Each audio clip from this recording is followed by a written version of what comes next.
গ্রামে যখন নতুন দরবেশ বাবা আসে তোমাদের সময় শেষ হয়ে গেছে, তোমরা চলে যাও। যে দরবেশ বাবার হাসি থামাতে পারবে সে পেয়ে যাবে 10 লাখ টাকা।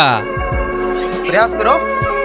দরবেশ বাবা তুমি হাসিটা থামিয়ে দাও, তাহলে আমি এই 10 লাখ টাকা নিয়ে মানুষকে দান করে দেব। আরে ভাই তোমার এইসব কথায় কাজ হবে না, তুমি এখন চলে যাও, পরের জন আসো।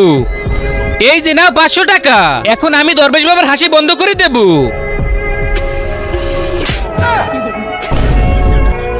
এই যে নাও বাবা, এখন আমি দেখাচ্ছি। বাবা তুমি হাসিটা থামিয়ে ফেলো, তাহলে তোমাকেও খেতে দেব। এই গ্রামে শেষবারের মতো কেউ আসো নাকি? তাহলে চলে আসো। দরবেশ বাবার হাসি বন্ধ করাতে পারলেই পেয়ে যাবে 10 লাখ টাকা।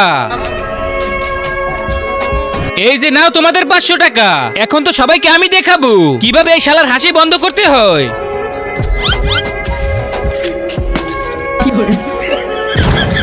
কি হলো বাবু, হাসি থেমে গেছে?